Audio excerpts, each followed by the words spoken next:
ব্যাকরণের কোন টপিক কোন তত্ত্বের আলোচ্য বিষয়? এখান থেকে একটা প্রশ্ন থাকবেই।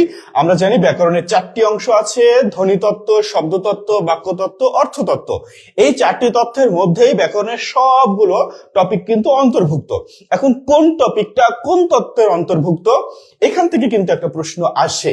বাগধারা, তোমরা যারা ডি আনসার করেছো তাদের উত্তর সঠিক। তবে প্রশ্ন হচ্ছে, এটা একটা সময় এই যে বাক্যতত্ত্বের আলোচ্য বিষয় ছিল, কিন্তু বর্তমানে বাগধারা কিন্তু বাক্যতত্ত্বের আলোচ্য বিষয় নয়।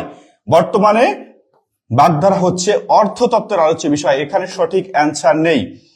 এখন বর্তমানে এটা কিন্তু অর্থতত্ত্বের আলোচ্য বিষয়।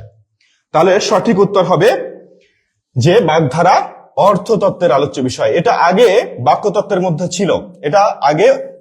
মধ্যে ছিল, কিন্তু এটা বর্তমানে অর্থতত্ত্বের আলোচ্য বিষয়। ওকে, এটা একটু মাথায় রাখতে হবে, এটা একটু নোট করতে হবে।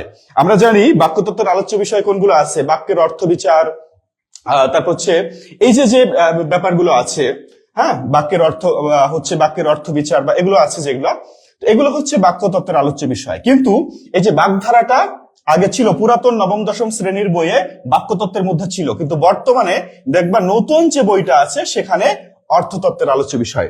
এটা হচ্ছে বিষয়। ওকে, তাহলে তোমরা যারা বাক্যতত্ত্ব দিয়েছো একটু কারেকশন করে নিবে, যেন এটা প্রশ্ন আসলে কখনো ভুল না হয়।